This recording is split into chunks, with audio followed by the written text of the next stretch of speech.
اللہ کریم کی حمد و ثنا کے بعد نبی کریم صلی اللہ علیہ وآلہ وسلم کی بارگاہ میں درود و سلام کا نذرانہ عرض کرنے کے بعد سامعین عزیز احتشام فہم دین کا آج کا ہمارا 12واں سبق اور موضوع ہے نماز کے احکامات۔ آج کی نشست میں ہم نماز کی شرائط کو بیان کریں گے۔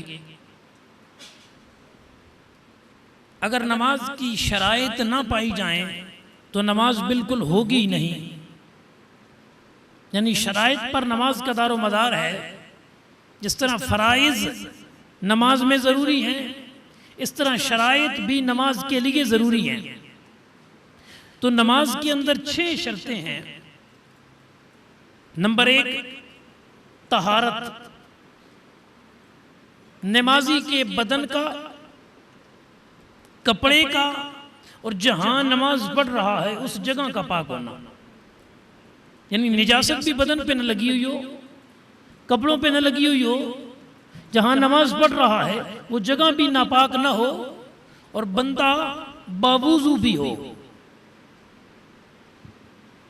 حد سے اصغر سے بھی پاک ہو اور حد سے اکبر سے بھی پاک ہو، یعنی اس پہ غسل بھی فرض نہ ہو اور باوضو بھی ہو۔ جو بندہ بغیر طہارت کے نماز پڑھے گا، یعنی بدن پاک نہیں، کپڑے پاک نہیں، یا جہاں نماز پڑھ رہا ہے وہ جگہ پاک نہیں، تو پھر نماز نہیں ہوگی۔ دوسری شرط ہے نماز کے اندر ستر عورت، جسم کے اس حصے کا ڈھانپنا، چھپانا جس کا شریعت مطہرہ نے چھپانا فرض قرار دیا ہے۔ عاقل بالغ مسلمان مرد کے لیے گھٹنوں سے لے کر ناف تک یہ حصہ چھپانا نماز میں فرض ہے، گھٹنوں سے لے کر ناف تک۔ اگر کسی نے انڈرویئر پہن کے نماز پڑھی تو شرعاً نماز نہیں ہوگی، اس کی رانیں نظر آ رہی ہیں، گھٹنے نظر آ رہے ہیں واضح طور پر، تو اس کی نماز شرعاً نہیں ہوگی۔ اور اگر نماز شروع کی اس وقت تو وجود چھپایا ہوا تھا، کپڑے تھے، دوران نماز کو حصہ کھل گیا، سطر کھل گیا، کسی حصے کا چوتھائی حصہ اگر کھل گیا اور اتنی دیر کھلا رہا جتنی دیر میں سبحان اللہ سبحان اللہ سبحان اللہ یا سبحان ربی العالی سبحان ربی العالی سبحان ربی العالی، مراد یہ ہے ایک رکن کی مقدار وہ کھلا رہا، تو اب بھی اس کی نماز ٹوٹ جائے گی۔ عورت کے لیے شرعاً حکم کیا ہے؟ یہ مرد کا سطر ہے ناف سے لے کر گھٹنے تک، اور عورت نے اپنے منہ کی ٹکی یعنی اپنا چہرہ، اپنی دونوں ہتھیلیاں یعنی ہاتھ اور اپنے دونوں پاؤں کا تلوا، اس کے علاوہ پورے بدن کو چھپا کے نماز پڑھنی ہے۔ عورت کا چہرہ نظر آ رہا ہو نماز میں، یہ ہتھیلیاں نظر آ رہی ہوں اور پاؤں کے تلوے نظر آ رہے ہیں۔ مردوں کے لیے تو حکم یہ ہے کہ ٹخنوں سے اوپر ہو، شلوار تہبند وغیرہ۔ عورت کے لیے یہ حکم نہیں ہے، اس کے لیے حکم یہ ہے کہ اس کی شلوار وغیرہ نیچے ہو، ٹخنے چھپے ہوئے ہوں، پاؤں کا تلوا، ہاتھوں کی ہتھیلیاں اور چہرے کی ٹکی کے علاوہ عورت کا ہر حصہ نماز کے اندر چھپانا، یہ شرائط نماز میں سے ہے، لازم اور ضروری ہے۔ اگر اتنے باریک کپڑے پہنے ہوئے ہیں عورت نے کہ جسم کے اعضاء اس کے نظر آ رہے ہیں یا بال نظر آ رہے ہیں تو شرعاً اس کی نماز نہیں ہوگی۔ یا ہاف بازو پہن کے نماز پڑھ رہی ہے کپڑے، یا ویسے بازو تو پورے ہیں، کپڑوں کو فولڈ کیا کہ عورت کا یہ حصہ نظر آ رہا ہے، تو یہ شرعاً منع ہے۔ تیسری شرط، چونکہ ہر ایک کی تفصیل میں نہیں جا سکتے، ہم مختصر اختصار کے ساتھ اس کے متعلق عرض کر رہے ہیں، وقت قلیل ہے ہمارے پاس۔ تیسری شرط استقبال قبلہ، قبلے کی طرف منہ ہونا۔ جب رب کی پڑھنی ہے تو پھر ادھر منہ کرو، ادھر کرو، ادھر کرو، ادھر کرو، پڑھنی اس کے لیے ہے نہیں، پڑھنی تو اس کے لیے ہے، لیکن جس طرح اس کے رسول نے حکم دیا اس طرح پڑھو گے تو پھر نماز قابل قبول ہوگی۔ حضور نے خود فرمایا، بخاری میں حدیث صحیح ہے، فرما میرے غلاموں نمازیں ویسے پڑھو جس طرح پڑھتے ہوئے میں مصطفیٰ کو دیکھتے ہو۔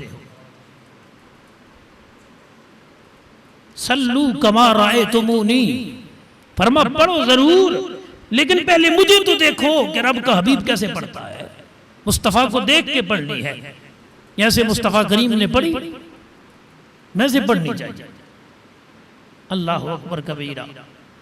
ظہر اور عصر میں قرات خاموش ہے، یعنی آہستہ کرنی ہے، سری قرات ہے وہاں سری ہے۔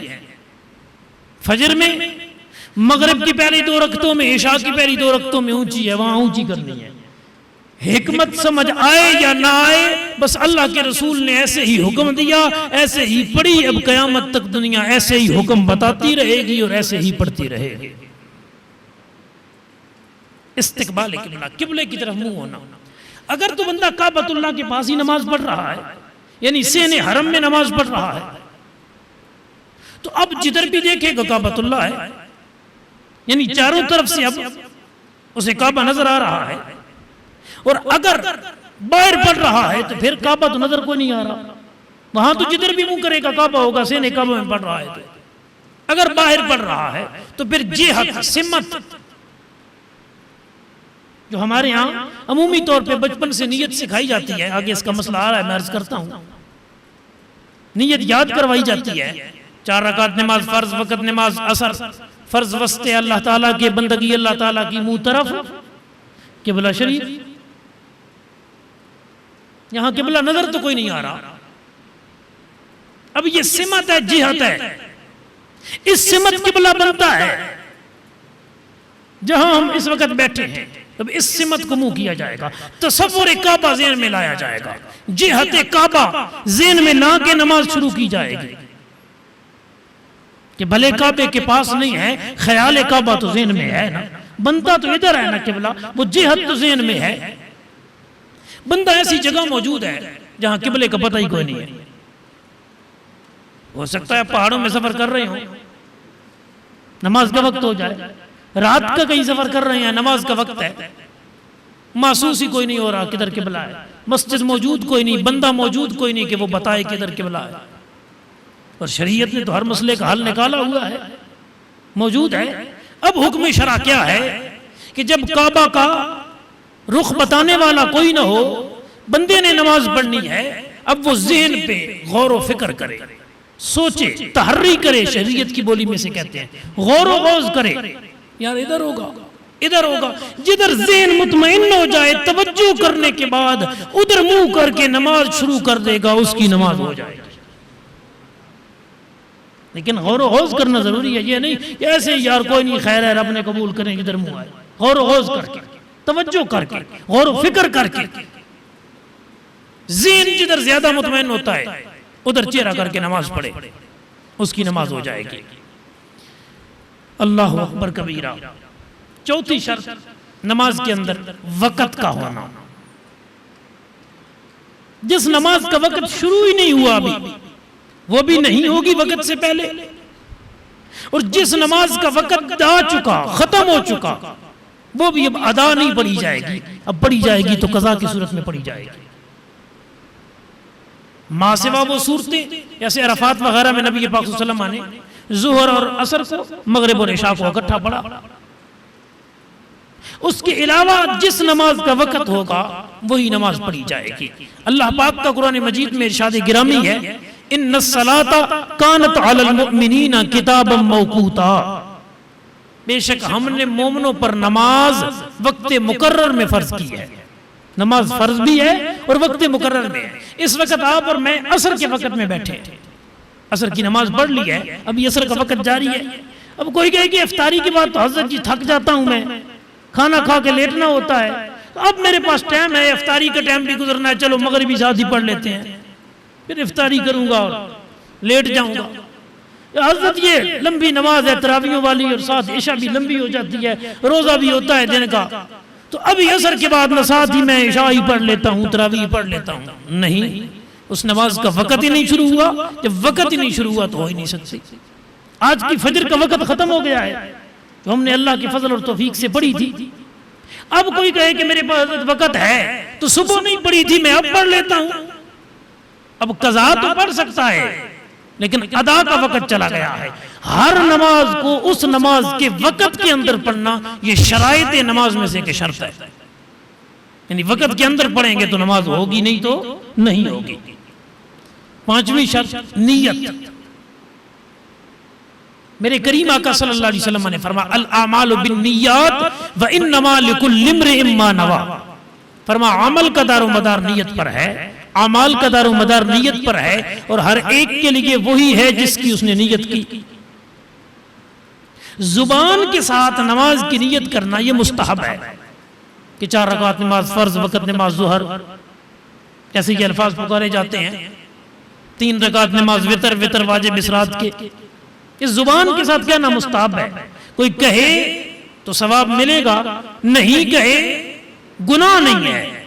دل کے اندر نیت کا ہونا لازم اور ضروری ہے کہ میں نماز پڑھنے جا رہا ہوں، میں نماز پڑھ رہا ہوں، اور کس وقت کی پڑھ رہا ہوں اور کون سی نماز پڑھ رہا ہوں. فقہاء نے لکھا اس کی نشانی یہ ہے، ایک بندہ نماز پڑھ رہا ہے تو پیچھے سے آکے پوچھے تو کون سی نماز پڑھ رہا ہے بھائی، فی الفور یہ جواب دے سکے کہ بھائی میں عصر کے فرض پڑھ رہا ہوں. اس کا مطلب ہے نیت تھی اس کی. اور اگر نیت ہے عصر کی نماز پڑھنے آیا، عصر کی ہی پڑھ رہا ہے، اور زبان سے نیت کرتے وقت زبان سے کچھ اور نکل گیا، کہنا یہ تھا 4 رکعت نماز فرض، وقت نماز عصر، زبان سے ظہر نکل گیا، زبان سے فجر نکل گیا. نیت عصر کی ہے، کھڑا عصر کے وقت میں ہے، پڑھ عصر کی رہا ہے، زبان سے فجر کا بھی لفظ نکل گیا تو حرج کوئی نہیں، نماز ہو جائے گی.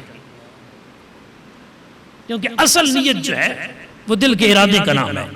ارادہ ہے دل میں اور اسی ارادے سے مسجد میں آیا ہے، ارادے سے نماز پڑھ رہا ہے، لیکن دھیان بھی ہو اس کی طرف.